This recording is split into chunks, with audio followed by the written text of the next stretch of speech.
दोस्तों आज के इस वीडियो में हम पिछली बार से आगे बात करना शुरू करेंगे।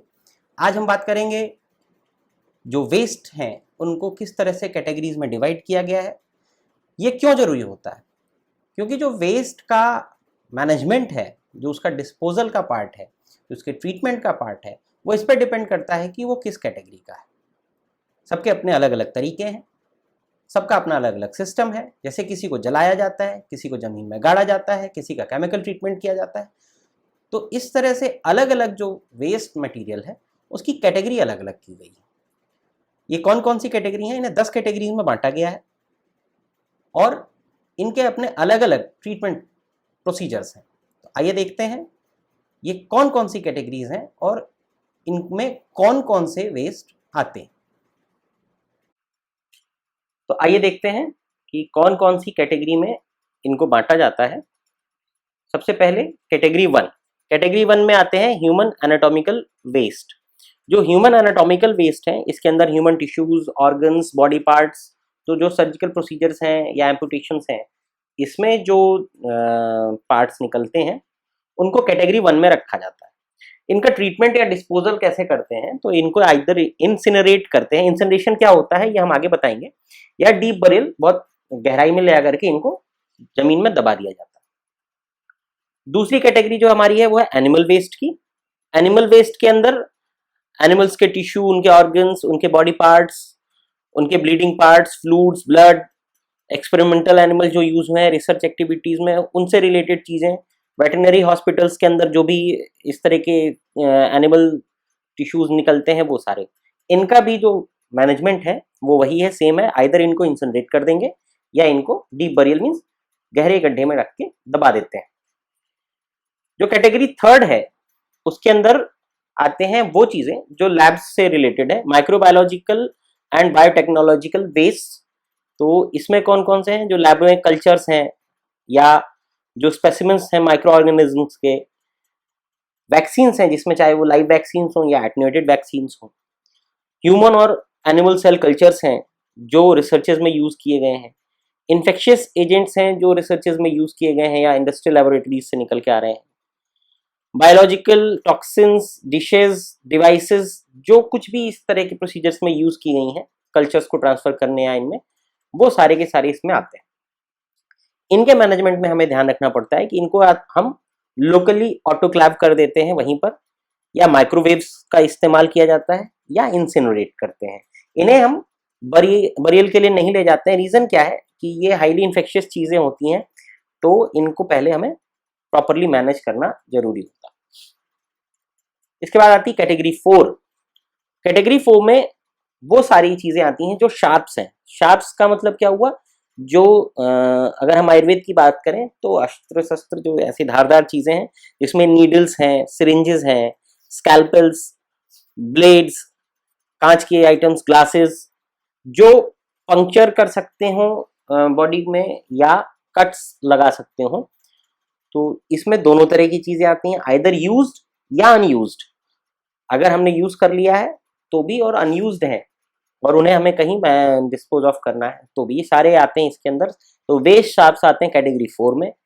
इनका हम पहले डिसइंफेक्शन करते हैं, बहुत जरूरी है। और डिसइंफेक्शन करने के लिए हमें क्या करना होता है, आइदर केमिकल ट्रीटमेंट, जो बहुत सारे केमिकल्स हैं, डिसइंफेक्टेंट्स हैं, जिनके बारे में जब हम डिसइंफेक्टेंट का ट्यूटोरियल आएगा उसमें पढ़ेंगे। तो केमिकल ट्रीटमेंट करेंगे, ऑटोक्लेविंग करते हैं हम इनकी, या माइक्रोवेविंग करते हैं, या म्यूटिलेशन श्रेडिंग। श्रेडिंग क्या चीज होती है, ये जो प्रोसीजर्स हैं इनके ट्रीटमेंट प्रोसीजर्स, इनके बारे में डिटेल में हम आगे पढ़ेंगे। अभी हम कैटेगराइजेशन कैसे करते हैं और किस कैटेगरी का किस तरह से मैनेजमेंट करना है वो देख रहे हैं। तो ये थी कैटेगरी 4।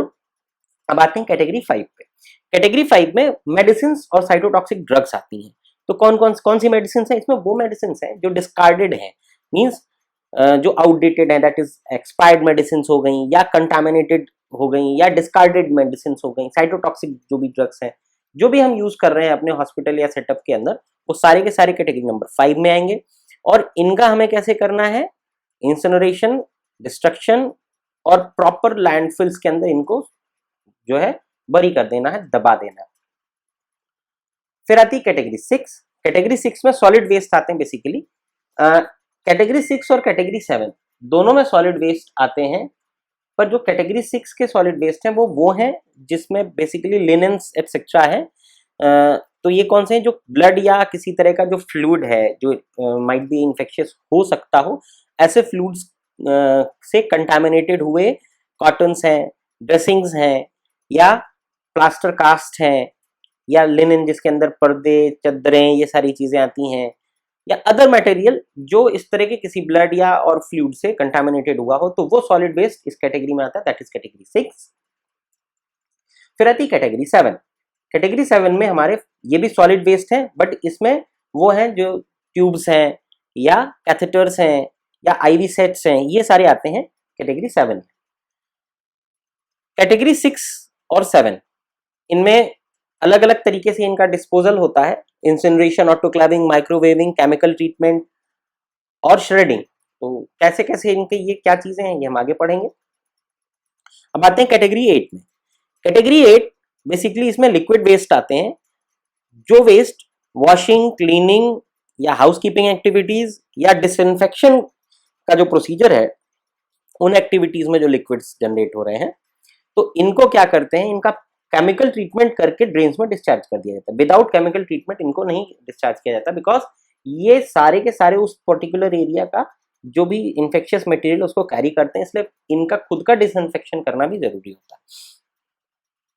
कैटेगरी 9 में ऐश आती है, बेसिकली इंसिनरेशन ऐश। तो हमने ऊपर जितनी प्रोसीजर्स में इंसिनरेशन वर्ड यूज किया, उसमें कहीं पे भी जब इंसिनरेशन किया जाएगा तो लास्ट मटेरियल जो बचेगा वो ऐश होगी, राख होगी।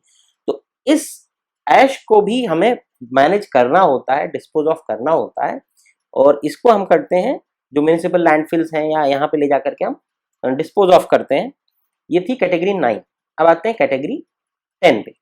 कैटेगरी 10 में जो केमिकल्स हैं वो आते हैं, जो जैसे जो डिसइंफेक्शन का प्रोसीजर है या इंसेक्टिसाइड्स हैं, बिकॉज ये सारे पॉइजनस होते हैं, अप टू सम एक्सटेंट ये पॉइजनस होते हैं, तो इनका भी हमें मैनेजमेंट करना जरूरी होता है। बिकॉज अगर ये कहीं किसी के संपर्क में आ गया या कोई इनके संपर्क में आ गया तो चांसेस हैं हेल्थ हजार्ड्स के, इसलिए इनको भी मैनेज करना जरूरी होता है। तो ये केमिकल्स हैं, इनको हम ट्रीट करते हैं या ड्रेन्स में इनको ट्रीट करके डिस्पोज ऑफ करते हैं या लैंडफिल्स में डालते हैं। इनके अलग अलग प्रोसीजर्स हैं, उन्हें हम आगे देखेंगे।